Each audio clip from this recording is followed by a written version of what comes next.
عرفان قادر صاحب، آپ سے میں آغاز کروں گا اور میں چاہوں گا کہ وہ ہم نیب لاء کے اوپر بھی آپ سے پوچھیں، لیکن پہلے یہ اسلام آباد میں کیا صورتحال ہونی چاہیے جب تحریک انصاف والے واپس آئیں، اور سیاسی جماعتوں کو کیا کرنا چاہیے، اور سپریم کورٹ سے آپ کو کس قسم کے رول کی توقع ہے؟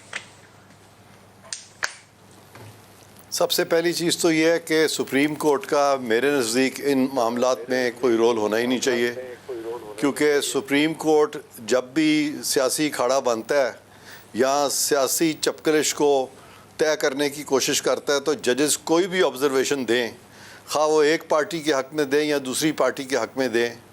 امپریشن یہی جاتا ہے کہ سپریم کورٹ اب خود سیاست میں کود پڑا ہے، اور گو کہ سپریم کورٹ کوشش یہی کرتا ہے کہ اس طرح کے معاملات میں غیر جانبدار رہے، لیکن باوجود اس کے کہ وہ اپنے آپ کو نیوٹرل رکھنے کی کوشش کرتا ہے، تاثر یہی جاتا ہے کہ وہ اب نیوٹرل نہیں رہا۔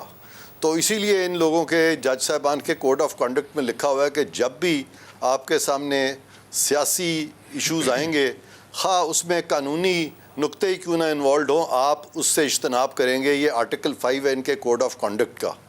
تو یہ معاملات جو ہیں، یہ میں سمجھتا ہوں کہ عدالتوں کو ہمیں ان چیزوں میں ڈریگ نہیں کرنا چاہیے کہ اگر ان کی آپس کی پولیٹیکل پارٹیز کی چپکلش ہے